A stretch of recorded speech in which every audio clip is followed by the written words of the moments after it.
দিকে $10 ইনফ্যাক্ট $100 দিয়ে কলম্বো হয়ে গল যাব বলছিলাম with Shafiq bhai with us. He's a big man and see you later or definitely in the second time.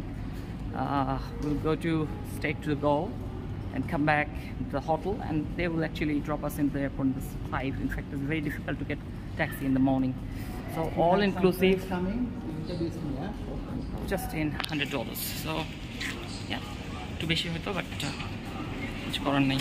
বন্ধুরা $100 ব্যাপারটা পরে বলছি, কিন্তু ইম্পর্টেন্ট জিনিসটা হচ্ছে আপনারা মালদ্বীপ থেকে যদি কখনো শ্রীলঙ্কা আসেন মালদ্বীপে টাকা ভাঙানোর চেষ্টা করবেন, কারণ শ্রীলঙ্কায় কিন্তু সেরকম কোনো ভাঙানোর জায়গা নাই।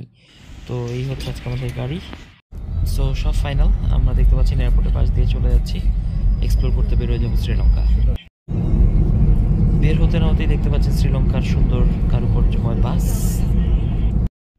বন্ধুরা ট্যাক্সি ভাড়াটা নিয়ে যেটা বলতে যাচ্ছিলাম, আমরা শ্রীলঙ্কাতে যেখানে আছি এয়ারপোর্ট থেকে এটা আমাদেরকে প্রথমে নিয়ে যাবে গল। আমরা এখন যাব গলে সারাদিন ঘুরিয়ে নিয়ে আসবে আবার কলম্বোর হোটেলে, এবং পরদিন সকালে আবার এয়ারপোর্টে নিয়ে আসবে। সব কিছু মিলিয়ে $100।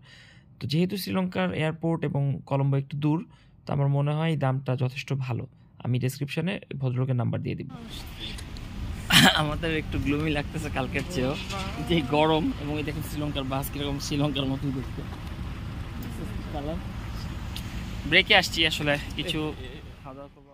ব্রেকের জায়গাটা বেসিক্যালি ঢাকা কুমিল্লা হাইওয়ের মতো। দেখি কি কি খাবার আছে, দেখেন অনেক ধরনের স্টল কিন্তু আছে। ধরেন ফুড স্টেশন বা ফুড কোর্টের মতো জায়গায় থামলাম, 3500 টাকা দিয়ে 4 জনের, প্রায় 1200 টাকার মতো হবে। খাবো যেহেতু হাইওয়ে দামটা একটু বেশি হবে, বাট ওটা খেতে হবে, কিছু করার নেই, খেয়ে তারপর কথা হবে।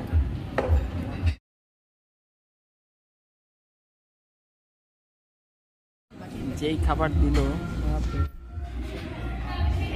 look at the amount, huge.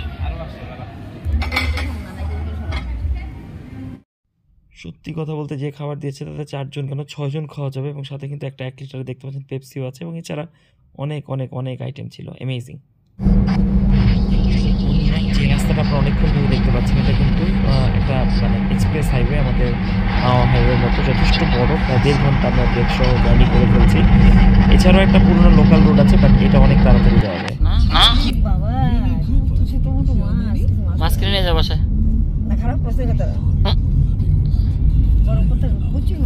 কত জাহাজ দেখছো যাচ্ছে ওই পাশ দিয়ে, কত জাহাজ যেতেছে।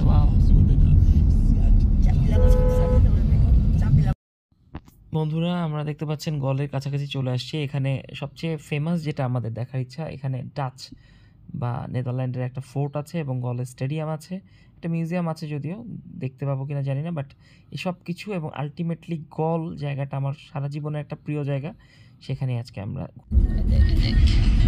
এবং আসতে আসতেই দেখছেন কতটা সুন্দর গোছানো, কোথাও কিন্তু আমরা ময়লা দেখিনি, যেটা আমাদের দেশের থেকে বেশ একটা বড় ডিফারেন্স। এবং দূর থেকে ফোর্টের প্রবেশদ্বারটা দেখতে পাচ্ছি।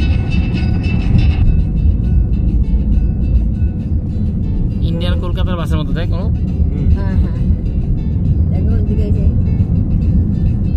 সব টাটা নিলেন তো। আমার খুব প্রিয় জায়গা রে, না এটা ফোর্ট। আমার মা ধারণা করছে এটা হচ্ছে পাহাড়।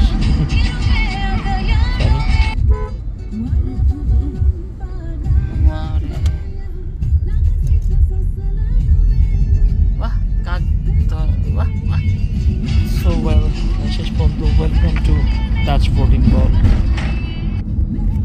So we're going to Lighthouse first.